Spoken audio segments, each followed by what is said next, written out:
Okay, good afternoon, everybody, and welcome to this webinar on the 7C's of supply chain scale-up success. These are the best ones, actually, the bite-sized ones that we do at lunchtime. Just a good amount of content for you to take in. And what we always ask on these is that you learn something and you do something with the information that you're getting here. We've got Calum Lewis with us from Optima, who's our guest speaker for today.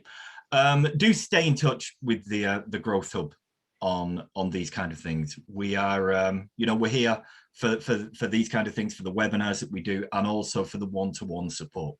So anything that you get out of this, you can either go directly to Calum, obviously, but you've got the Growth Hub and all its different services to support you. I'm Nick Brandwood. I'm one of the manufacturing advisors for today on this, and I'll be sort of doing things like policing the chat today. So any pertinent questions that you've got for Calum, just stick them in the chat as we're going, and I'll sort of go through those and pick out the pertinent questions as we're going. We've also got a question and answer session at the end, so anything that you've got there, we'll save a bit of time at the end for you to ask Calum directly on those things.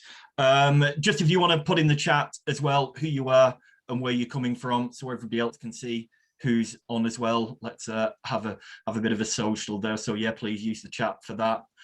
Bit of housekeeping. Just keep yourself on mute if you're not speaking, so we can just keep that background noise down to a minimum.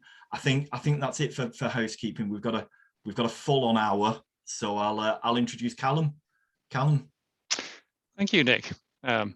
Welcome to our webinar this afternoon on gearing for growth. I just want to share my screen and we'll start in a minute. Okay, I assume we can all see that. See that, Nick? I've got that, yes, that's fine. Good. Our agenda today is going to focus on key dimensions that we consider are essential when gearing a supply chain operation for growth. We've called these the 7C's. And we'll be going through all of those in outline in a minute. These dimensions, some of them you might consider more technical, or technical analytical, such as capacity planning, and also those that you might consider somehow less defined, somehow softer, such as culture. To be honest, in our experience, tells us that all aspects need to be analysed and clear actions planned on each of these sorts of areas to ensure success. I'll be going through those dimensions briefly in outline in a couple of minutes, and we'll be asking you what you see as a priority for your business. And as Nick said, we'll have plenty of time for questions around the 7C's at the end.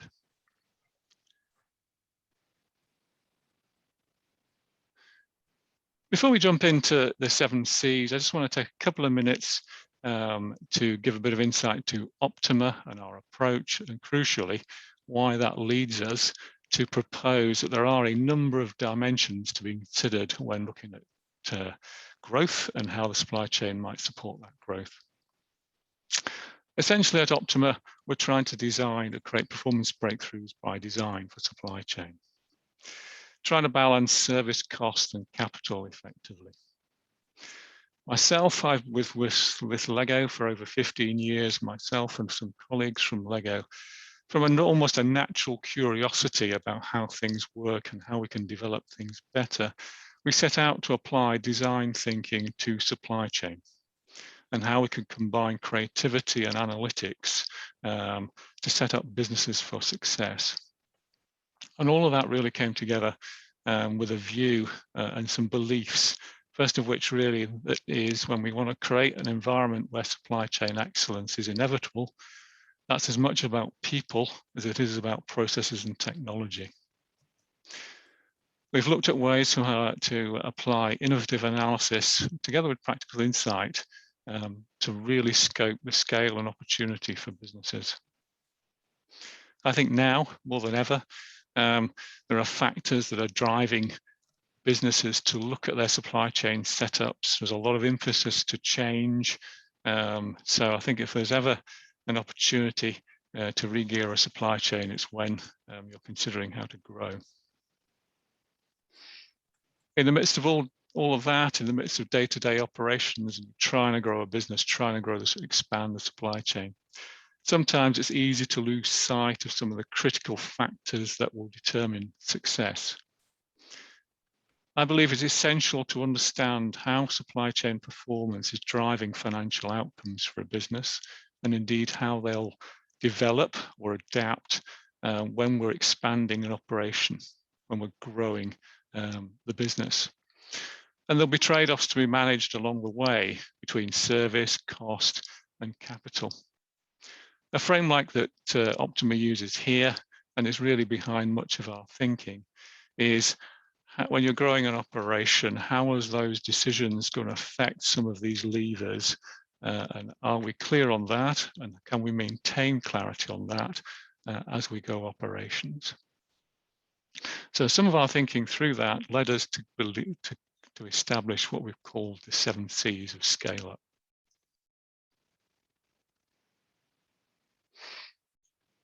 I guess you're all on the call today because there's an opportunity for your business to grow. Maybe you've already assessed your market, maybe you've tested demand. You could be working through in different regions, perhaps through distributors now, and now want to establish your own operation. Essentially, maybe the supply chain has worked pretty well to date, and any issues could have been jumped on and solved. So you might wonder what could go wrong. Scaling up operations and the associated supply chain or the supply network that goes with that are fairly fundamental decisions. We are going to be adding resources. We're probably going to be investing significant capital into many aspects of the supply chain. Really, the question, yes, decisions could go wrong, but what we've often found is not that decisions may be necessarily wrong, it's maybe that not all aspects have been considered. So I think the key message as we go through some of our thinking today on the 7C's, it's about making sure that all aspects are considered when developing a supply chain. It's quite easy to get sucked down a hole of looking at some technical or analytical aspects, which certainly needs to be done, but also we need to maintain a balance of looking at the whole picture. So I guess the question can be, how can we best be prepared and plan well for growth? And how can we make sure we're also able to adapt as we go? We've developed here some thinking, which we call the 7C's. We're calling it the 7C's because it captures it quite neatly. Under these various headings, people may use different headings. There may be some things that might cross over, etc. But our real thinking here is based on the fact that we believe that supply chain design and management is critical when expanding operations, and indeed can be an engine of growth for many businesses. Supply chain networks are really supply chains are really networks of interconnected activities. Likewise, each of these 7C's is interwoven and connected and needs to be thought of as such to try and create an overall picture for success. But if I run through each of them, I'll just go a quick outline of each, and then it'll be good to understand from your businesses what you see as the priority for you. Starting at the top, I guess capacity is pretty obvious, really. What capacity do we need to build on the supply side to meet the demand we're seeking to create? So what are the resources and assets that we need to meet that demand effectively and efficiently? What are the decision points that might be coming up along the line in terms of adding new factories, adding new production lines, where to put inventory, what warehousing might we need? Will we be changing sourcing or suppliers, and what will that do? So to the sorts of capacities we need across the whole supply chain network. So capacity, a key element when we're planning for growth and then managing it. Within that also, collaboration. Often there's an inherent need across a supply network to build collaboration, but when we're growing, perhaps there is a new way of looking at that operating model Maybe some things need to be kept in-house, yes, but is there an opportunity to partner with others, be that suppliers or customers, other service providers? Very much when an operation is looking to grow, it does provide an opportunity to sort of rethink some of that operating model. Hence, we're flagging up collaboration as one of the 7C's for certainly to be thought about. As we grow an operation, our capability, so the capability within the business, so that's skills and abilities of people and teams in the business. What are they today? How might they need to adapt and develop to support growth? Are there new skill sets we really need to enhance in our teams as we build operations? Fairly obviously, capital, if we're going to if we need new assets to support this growth, we're going to need to justify that capital, then manage those assets, etc., accordingly, to make sure we get the right utilization and throughputs through that new capacity. So capital, need to think about and plan for how we deploy that. Cost will also need to be managed as operations develop, and do we truly understand those costs from an activity point of view as operations expand and develop? And do we come across any points where we really need to understand any trade-offs on the costs that we have, particularly if we end up with any kind of decisions to be made about to further deploy or not? Closing around the circle, complexity. When growing a business, that could mean adding new locations, it could mean adding new products or new services. So how are we going to manage complexity as an operation literally just gets bigger and perhaps more diverse? So again, a crucial area for thinking about managing complexity. Again, because complexity can drive all sorts of situations, not least cost, but also put strains on processes. So those are 6 of the 7. And last but no means least, culture. There's a fairly strong reason we put this in the center, and that's because essentially culture is, we believe culture is vital to a business today. I'm sure it is in your businesses today. And what changes might be needed to organizational behaviors as we seek to operate at a new scale? What context are we growing an operation? Is it still local or just down the road, or is it on a new geography, a new region, new countries, new cultural ways of working? So culture and how we seek to develop our culture is at the center of running a successful operation. So those in outline are our suggestions for the 7C's. So at this point, I'd just like to ask a question around, sorry, I don't know if I came off that.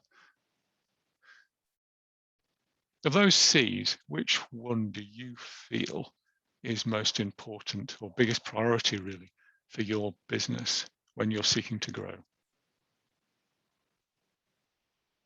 I think we've put up a poll and it'd be good to see what you guys are thinking.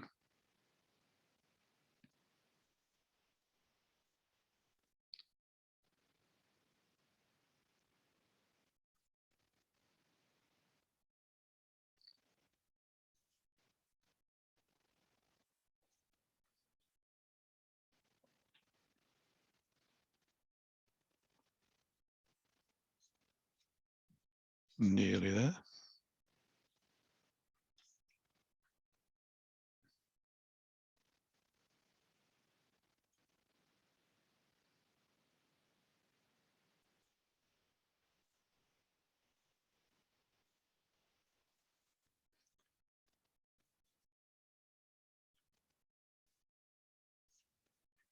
Okay.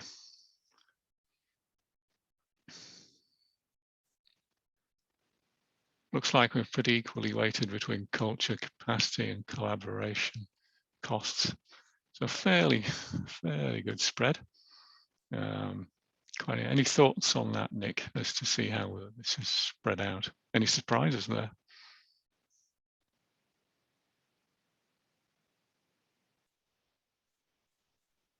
what wasn't a surprise was I found myself on mute and talking. I think culture you always expect to be high, doesn't it? I think we're all aware at the moment how important just organizational culture is, and sort of having a way of doing things within organizations. I kind of thought costs might have been a little higher, to be honest, especially at the moment with discussions I have with clients and the concerns of just how the price of everything is going up at the moment. I'm surprised that costs isn't higher. That would be my main observation on that. Okay, all right. Thank you. Okay, I guess we move on. Let me just put this back up. Okay, so capacity came out pretty high on the list there. So let's talk through some thoughts on capacity.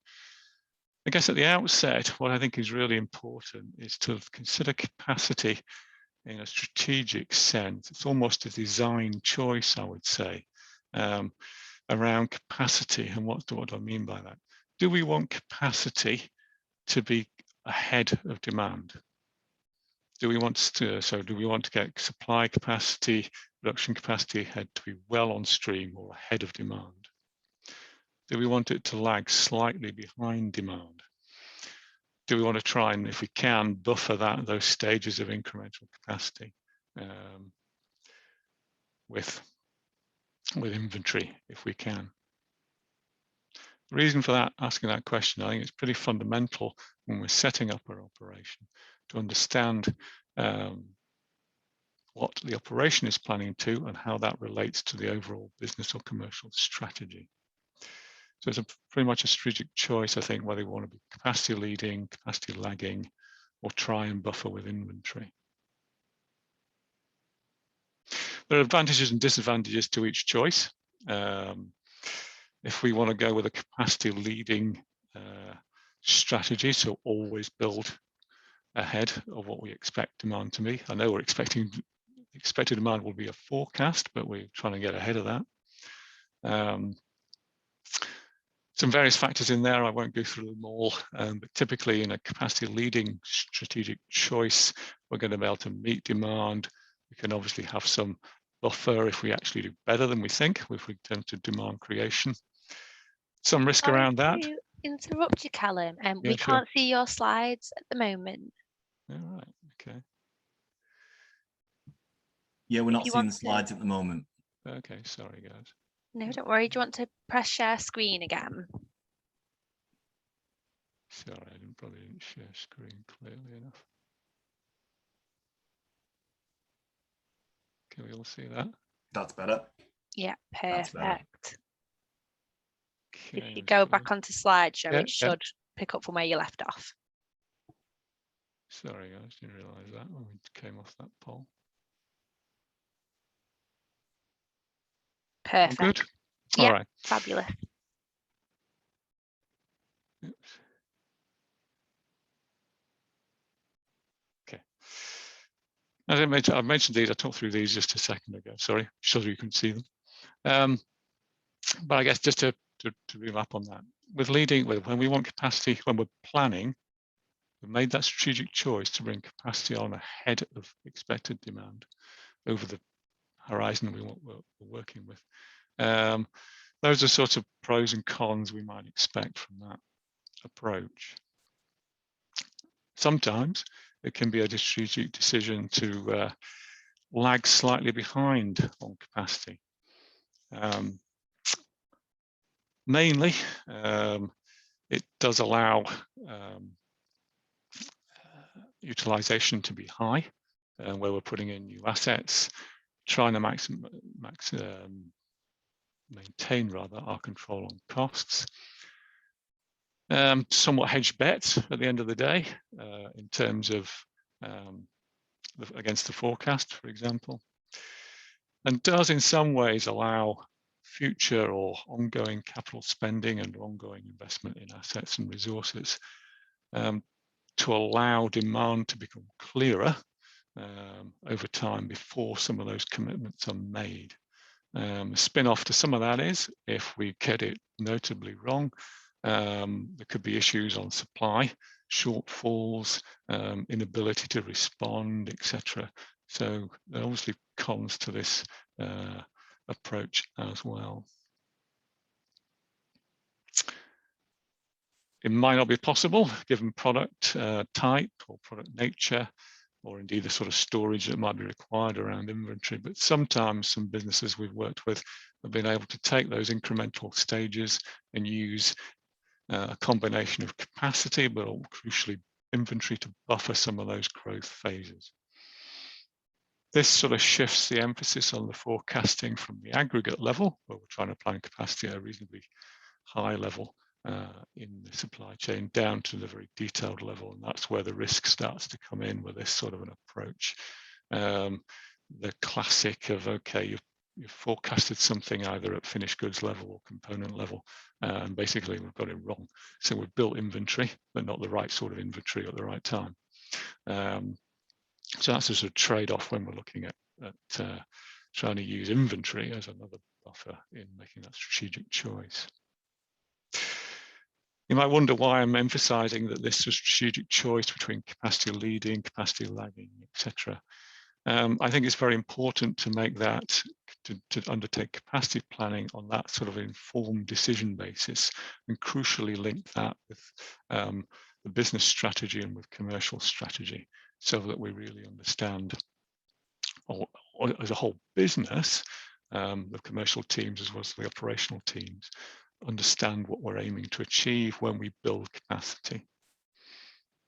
So, for example, one of the sort of things that we really need to answer is, how is the market going to react to a situation with under or over capacity, or how will we also react in that context? Some degree of scarcity might actually increase or maintain value. If the overall business strategy is to be a product leader, be that technically, be that the attributes of a product, it can sometimes be an advantage to have some slight constraint on capacity or some constraint on supply, and customers are happy to wait for that product, etc.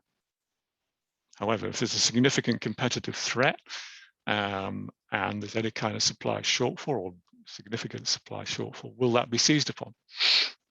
Will that impact the opportunity to growth, full growth rather? So I guess really, and understanding capacity level that we're trying to achieve, how that relates to expected demand, whether we want to be ahead or close to or slightly lagging demand, how is the market going to respond in either of those scenarios, really should inform what we aim to achieve when we're planning capacity growth in supply chain.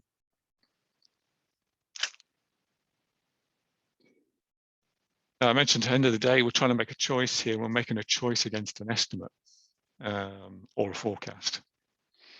I have to say, in my experience, or our experience with working with quite a lot of businesses around growing and supporting supply chains, we often see something like this, which is when we ask for the demand forecast, we get something that looks roughly like this. So a nice smooth S-curve. So bit of a launch phase, strong growth, and then sort of maturity phase. Looks very nice. Likelihood of things happening quite like that are pretty remote. And I guess one of the things I would say here, just to close out on capacity and capacity planning, one of the things that we often do or try to look to do when we're looking at supporting businesses is just test some of those estimates, some of those forecasts. Not that we can necessarily say they might be wrong, but it's bringing in a perspective that makes sure that a number of different aspects or factors have been considered when composing those demand forecasts, which are going to be used to plan capacity. So has the business really stretched its thinking on what could go on when we're expanding the business, testing, going into new markets, trying new channels, trying new products, etc. So just to make sure that things have been looked at from a number of different perspectives when arriving at a plan. And that leads me on to the sort of closing point really around capacity. And that's really when we're planning growth, I think we need to sort of try and plan in terms of demand scenarios or demand ranges. You know, forecasting a number, we all know forecasts are likely to be wrong, but let's understand what the forecast ranges might be. And one way of working is to use something like a decision tree approach with some probabilities around achieving certain levels of volume by certain points in time.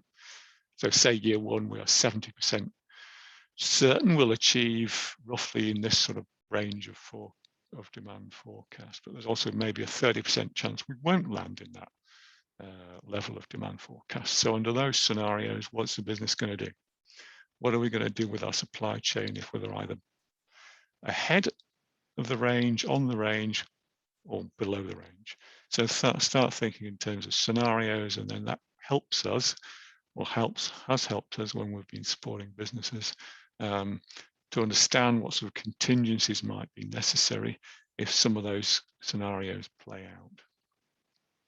So capacity planning is not really a one-hit wonder at the outset and then left. It's a sort of dynamic thing. And I think using some of those sort of like decision tree approaches, understanding options as we grow operations, as we add capacity in, as we see what's actually happening with demand flowing through, helps us to make that a dynamic feature of when we're scaling up businesses. Culture, I've talked a bit about capacity planning there, and planning operations for growth can seem quite a technical or analytical exercise. In many aspects, it really is. But I believe at the core of excellent supply chain design are people. Culture can define a business and its competitive advantage. That said, it can't be assumed that what works well now will work well in the future and at scale across different locations and different regions. Sometimes simple things like words and colours mean very different things in different places. So for example, a solicitor in the UK, that means a lawyer. If we're working in the US, the solicitor tends to be the door-to-door salesperson. Fancy dress in the UK is a costume. That's formal wear. That's how Americans refer to black tie, etc. I think we know what pissed means in the UK, but you'd be angry in the US if you were using that expression. You wouldn't want to give someone a gift in Germany because it means poison. So we have to be careful. I mean, English, yes, is often the global business language, but we need to think about language and what it means in different places. Even things simple as colours, as an example. Purple is in Europe particularly is often associated with prestige or even royalty, etc. Purple in Brazil is the colour of mourning. Yellow is what would be termed is the colour of envy in Germany. Tends to be associated with honour in Japan, though in some regions of Japan it's not considered honour, it's more considered treachery. And in China, if you're looking at a yellow book or a yellow film, you'd be watching pornography.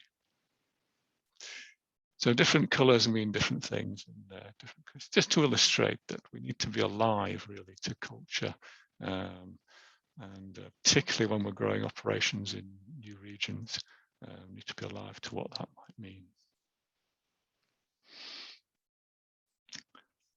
As I say, when we're adding new teams, new locations, perhaps new processes, and expanding our operations to support the business, I would strongly recommend that due focus is given to culture, and that we seek through a deliberate approach to swap assumptions for actual insights. What may seem implicit in communication in one culture or location may not travel particularly well. What might be common knowledge in one location or within one business unit probably isn't elsewhere. One thing we particularly need to watch out for is where fault lines can appear, sort of a them and us between, say, a head office and a new location. Even some aspects of our corporate culture might jar or even conflict with local cultures. So simple things really, like making sure all voices get heard and perspectives get shared, can be critical to ensuring engagement and delivery on the ground in new operations. Some locations, it can be cultural that people wait to be asked to give their input. It's not an automatic thing, be that in a meeting or even a video call. They can often wait to be asked to give their thoughts. Sometimes it can be quite of a hierarchical approach to giving input. All in all, it's making sure that we've given due thought to culture and what it might mean in the locations. And for things that are really important to the business, in terms of ways of working, etc., can't emphasize enough the need to make sure that people are trained and get to understand why, crucially, things are done in certain ways.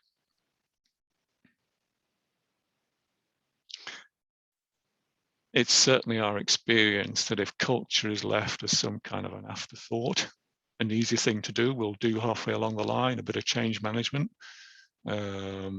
practice, a couple of sessions or something with the team. I have to say, then no masterpiece of whatever operations design we come up with is necessarily going to succeed and could indeed fail. A piece of work we did with quite a fragmented distributor, sort of a branch network, sort of a wholesale distributor of parts and components, and very much a branch network. And to enable them to grow, we very much needed to consolidate their operations to one site in support of a big e-commerce growth ambition. I have to say, when we did that, we found that the operations design piece, the location for where that hub should be was very clear when you do all the calculations of where to put something in the UK to optimize distribution cost. Size of that facility could be expanded significantly to accommodate the inventory and activity that needed to go on there. However, to be frank, when it came to culture, it was the worst possible location we could go to. That operations culture I would describe as bordering on toxic. So to make growth happen for that business, yes, we can put in a nice design for the warehouse, optimize picking, but the real route to success there was fundamentally investing a lot of time and effort into changing the culture. Without that, we would have designed an excellent warehouse, would have got it in the right place technically for distribution across the UK. Would have succeeded? Would it have succeeded? I doubt it. So that sort of draws me on to sort of the capability, really, the people, keeps me on the people side of things when we're growing. Operating on a different scale asks new questions of people. Managing projects to develop new operations calls for skills in planning, communication, negotiation, problem solving, etc., to name a few. Combining all those sort of skill sets, all those activities really, while trying to run a day-to-day operation can be very stretching. So I think it's very important, and it can really help to understand what we need to do in terms of skill sets that we need to add, develop, change, is to take a structured approach to looking at the teams and the people we have in the business and the new people we want to bring into the business, and take that sort of systematic approach using a framework like this. It doesn't have to be something literally like this one. You probably are using competency frameworks in your business already. But I think the point I'd like to make about this when we're growing our operation is to think about the supply chain. Think about the skill sets we need in the processes we now want to be running when we're running them at an expanding scale. And where do those skill sets need to be best placed across the supply chain? So taking an approach like something like this can help highlight any critical gaps we might have in certain roles or in certain teams, can help set quite motivational development paths. Sometimes in our experience, people often think, oh, well, that people in current roles on an existing operation might not be able to develop to run a bigger operation. That's often a fallacy. So investing in people development can be an important way of making things happen. Another aspect, and it's particularly the leadership aspect, is that we take a structured approach to understanding skill sets. We can then be clear on what capabilities are in the teams or in particular people in particular roles, and then we can align decision-making accordingly. A significant drag in our experience on growth and successfully growing operations is when very senior leaders, perhaps because they've run operations themselves and now it's getting bigger, struggle to delegate, and invariably where a situation where leaders are too involved in day-to-day decision making and businesses having to wait for those leaders to make decisions, that invariably leads to a significant drag on scalability. So I would say under capability, we need to understand the skill sets we need across the business, understand what the gaps are, work to develop those, think about where the decision making can be made, and make sure leaders are making decisions they have to make, but also allowing decisions to be made at the most right level to make the processes efficient and for locations to work effectively. So I'd just like to pause again, since we're talking about skill sets, and ask a question really, again for your business when you're looking to grow. What do you see as the most important skill set to support you in that growth? Is it planning and analysis skills? Could it be change management? Could it be leadership? Could it project management? Often growth is a very difficult, lots of things to do, so there could be a lot of project management in that. So for your business, what do you see as the sorts of skill sets you put a priority on?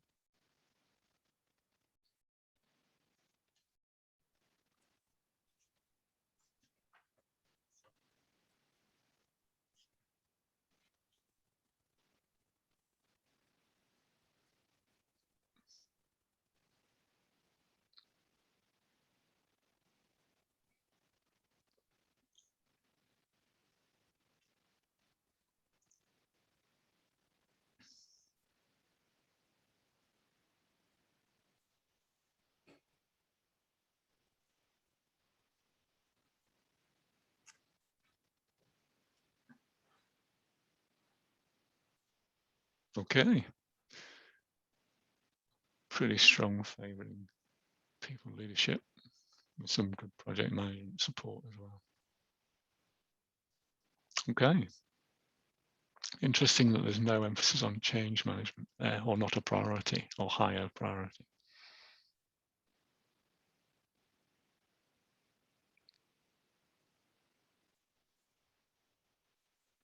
I'm glad I put people leadership on that one. I feel I got it right. Looking I don't think there's necessarily a right answer, but it just fits yes. like that. Yeah. Okay.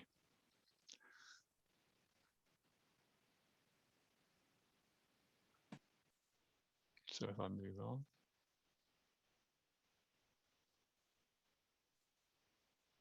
Just to check everyone can still see that. This is the last time I messed it up. Yeah, it's still there. Okay, just a quick thing when we're thinking, because we're talking about growth, one aspect around growth and adding new operations is there could be sort of an opportunity when we're adding new sites or new locations, not simply to add capacity, but also perhaps to sort of take that as an opportunity to tap into the new skill sets places where we could help drive innovation into the business, and perhaps collaborate with others in new ways. Don't want to spend a lot of time on that, but when we're under the heading of capability and adding new locations, perhaps it can be useful to think about, maybe we want to go to particular locations where maybe we can tap into skill sets, and that could be a factor in choosing where to place new operations.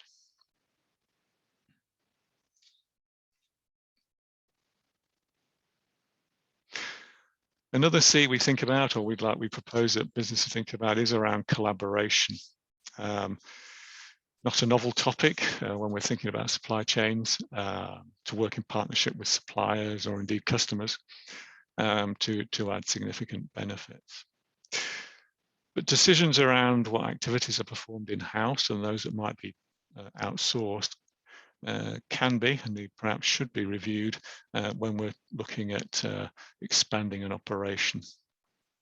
It could be a good opportunity to revisit the operating model and the design of that, and think about how things could be adapted.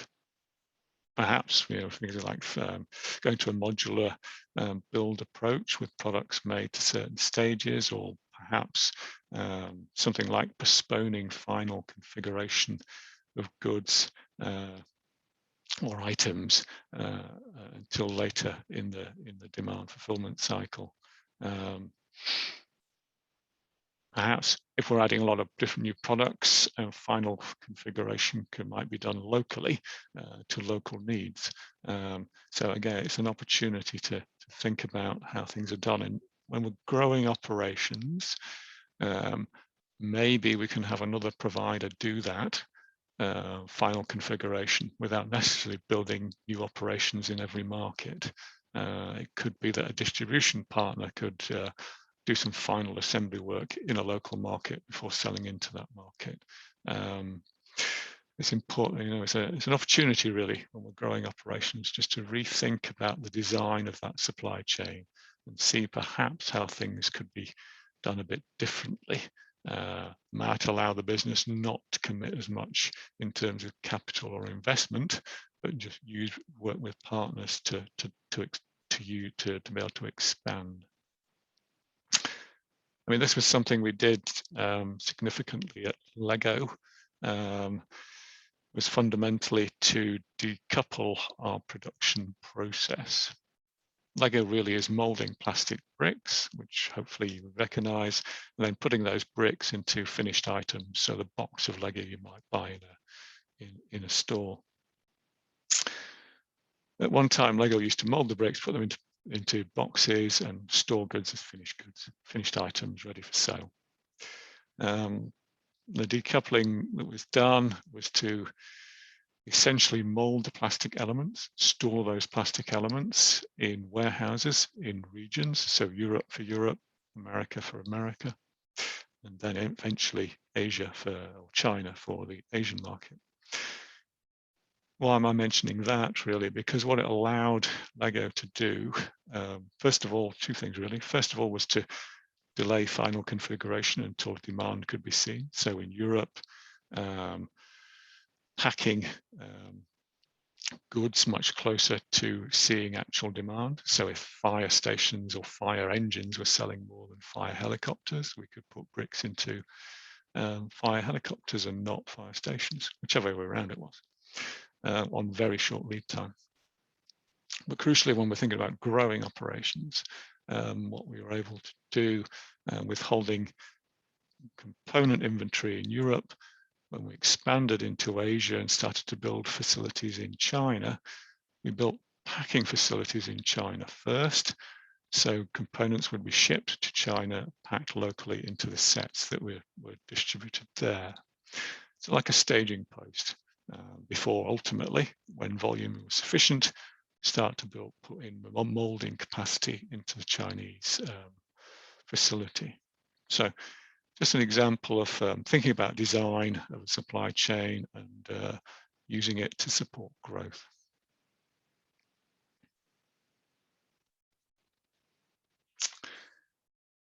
I mentioned complexity earlier on. And I guess what growth can infer, or people often think that growth will infer more complexity. It doesn't have to automatically develop a more complex environment. I think the question really when we're looking at growing operations is how do we manage complexity? Often the main driver in complexity in many businesses is literally the number of products or services that are offered. We could fall into the simple trap that every new market needs a new product or a new variant of a product. That might not be the case. We might be able to adjust products or make products usable in multiple markets by looking at perhaps to some extent their design. So I think when we're expanding, another aspect to thinking about supply chain growth and how to support it is to challenge necessarily the multiplier effect. And when we're adding new locations, yes, but do we need to add new products, new services, or can we tailor things, or can we minimize that? I mentioned a couple of minutes ago the sort of postponing final configuration. That might be a way of doing it. But keeping an eye on complexity, I think, is critical because it's certainly a major factor in driving up costs and resources that are needed to manage the new operation. And in a growth phase, when we're adding new processes, potentially new locations, we really should be looking at systems. And if ever there's an opportunity to, as we grow our business, to make changes, to bring in new ways of working, particularly to enshrine digital ways of working, then this is an excellent way of seeking to sort of manage complexity down.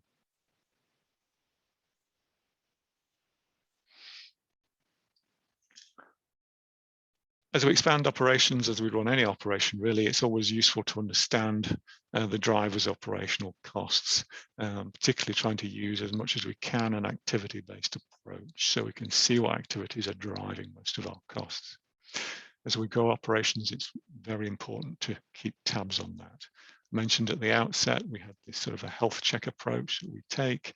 Something like that, I think is important for a business to try and maintain.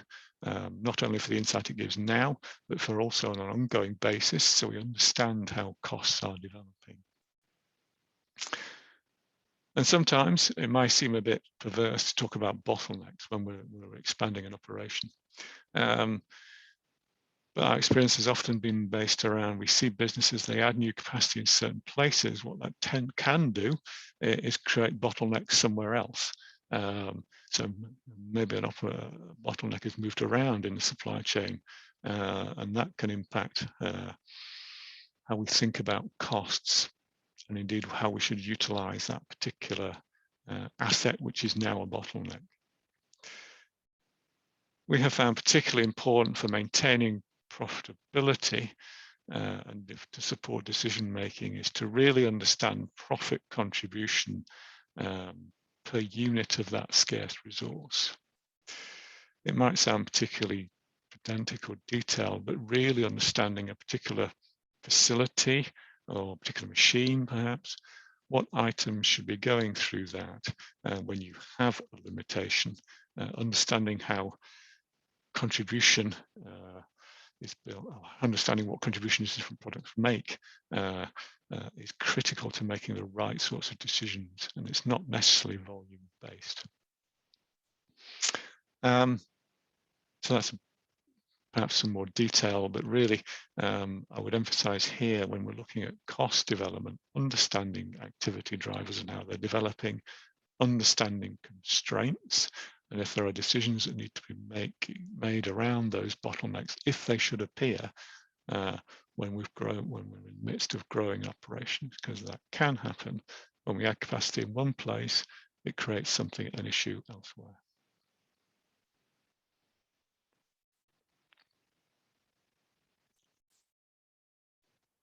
Not surprisingly, when we add or grow an operation, we could well be adding assets into an operation.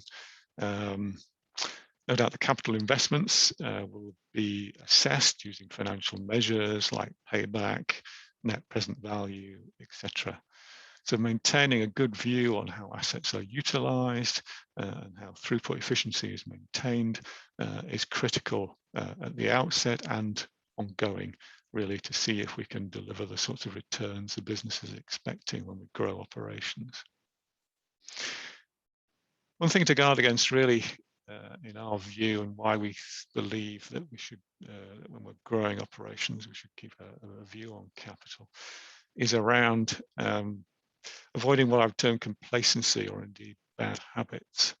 When operations grow, add more capacity, it sometimes can be easier just to get away with things because we have spare capacity.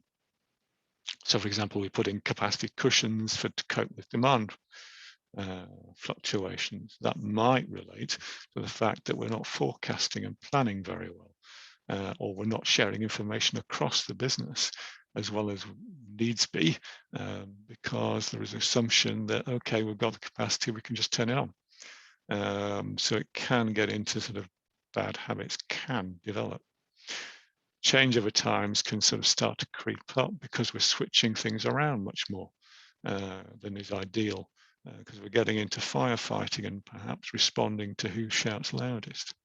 So notwithstanding the fact that we've added more capacity, we need to make sure on an ongoing basis that utilization, etc., and efficiencies are part of an ongoing supply chain dashboard.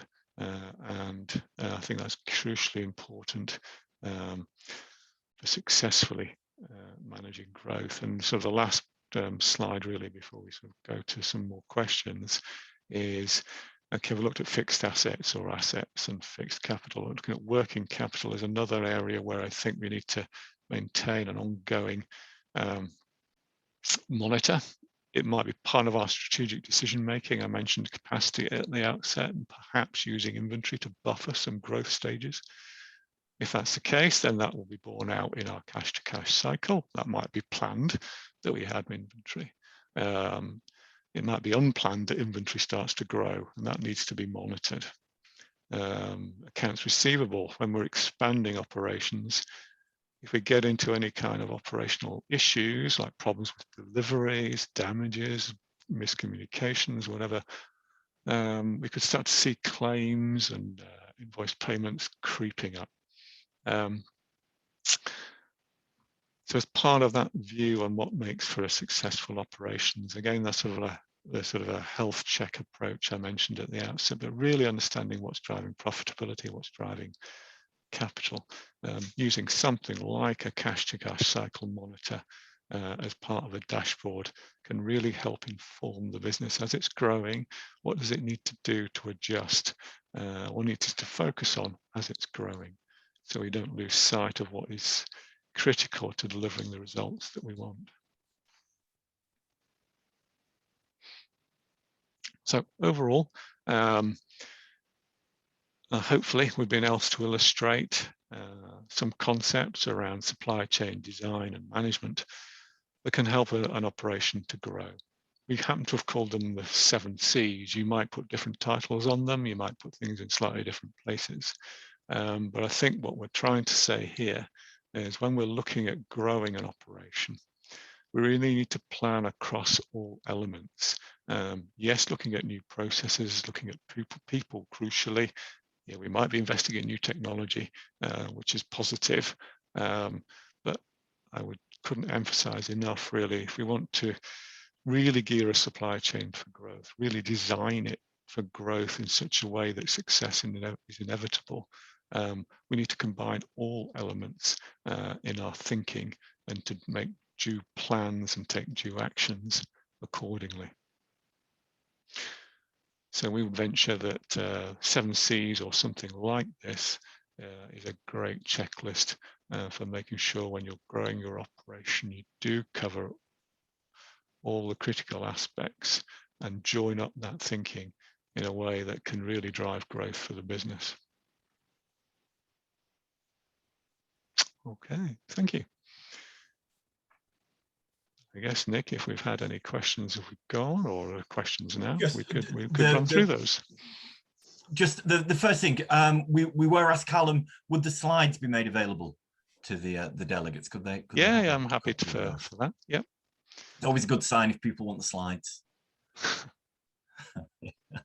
Just a question. We spoke regarding the 7C's and sort of how sort of concerned people were them towards the beginning of the presentation, and there was quite a spread around those responses.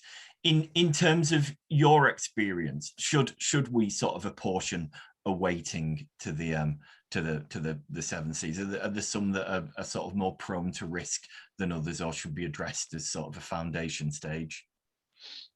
I guess really, I guess there are certain ones that I would agree. I mean, the way the sort of poll came out with sort of culture, particularly strong, capacity, in the right capacities, right, costs were up there. Yes, those are sort of instinctive things that are probably true everywhere. Some of them, depending on the nature of the business and how it's like it can manage its expansion, might not be as relevant or as significant. Nonetheless, probably needs to be looked at, but maybe not as quite as significant. So, for example, complexity may or may not be as relevant in some businesses as others. So yes, there are collaboration may be not as appropriate in some contexts as others.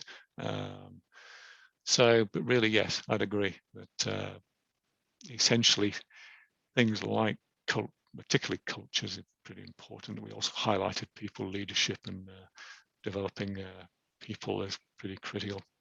So I think to some extent there are context-specific variations, clearly, but certain things I would say is pretty much maintained. They are very important for all contexts. Okay. We also just linked to that. You mentioned capacity, and again, early on we were speaking about the sort of the strategic choice between being sort of a capacity lagging company or holding the inventory buffer. Is it possible? Obviously, different industries have kind of different sort of conventions when it comes to those things. Is it, in your experience, is it possible to kind of buck the trend on that and go against what your sort of industry sector tends to do? Or yeah, I would say it is. I think it's crucial to link it with the business or commercial strategy, whichever term we want to put on it. Really, how is that business addressing the market, and therefore what would it mean if we've got extra capacity or if we're slightly behind in demand terms? Would it be positive or detrimental to us in a commercial context? So I think that's the main emphasis I'd like to make. The reason for being clear about the strategic choice is to make sure operations are aligned with commercial strategy. We don't want them misaligned in any kind of a growth phase. So if the commercial teams are very much focused on hitting everything in the market, shall we say, but the operations team is managing to something of a constraint, you've got a clear mismatch there, and that's not healthy. Comes down to what the customer values, doesn't it? Yeah. I'm hogging questions here. Do we have any of our delegates who want to ask Calum a question just in the last few minutes of this?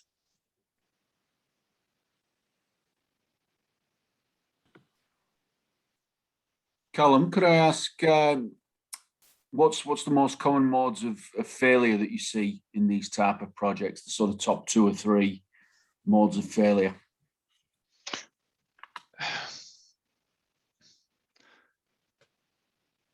Two sort of modes of, well, 2 or 3. I would say the biggest is assuming that what works now will work in a new site or at a new scale. Partly that aligns with also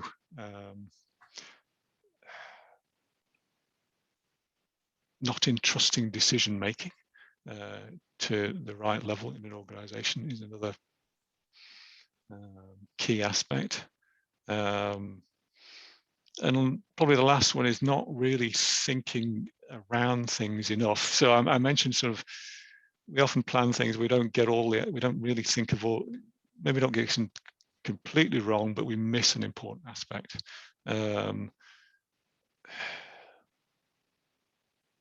Sometimes I've seen failures where literally something that actually becomes pretty obvious after a while of having built a new facility should have really been thought out at the outset.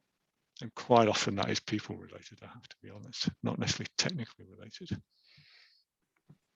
Okay, thanks, Calum. Great, I think that takes us to 1 o'clock. So thank you very much, Calum, for that. And obviously, going forward, we'll send out the slides so that everybody's got those. If you want to make contact with Calum directly, then please do. Obviously, if there's a lot to think about there, I'll remind you again that the Business Growth Hub is here to support you with our numerous teams. Again, I'm Nick Brandwood from the manufacturing team. I've worked with some of you in the past. If you want to make contact with us just in terms of helping you to map out this journey, then do that as well. Do we have a poll that we need to do, Steph? I have just popped a link in the chat box to a survey. So if people could just take a little bit of time to fill that out, that would be amazing. That would be much appreciated, because we do learn from those kind of things. So if you could all just do that. Do we want people to do that whilst we're still engaged, Steph? If they if they click on the link, they'll be able to do that in their own time. Just take a copy of that link, or you can click on it now and go through to it if we're done with the Q&A session. Okay, I think we're pretty much done. So thanks to Calum again, and thanks to all of you for logging in. We do appreciate it that you value our services and do attend these webinars. And just before we go, Nick, could I just say that it's been a pleasure this afternoon talking this through with you. I think myself and our team are always very curious about a natural curiosity and a passion for building supply chain. So if you'd like to have any kind of conversation, short discussion, an hour or two about your business, I'm more than happy to do that. Brilliant. Thank you very much, everybody.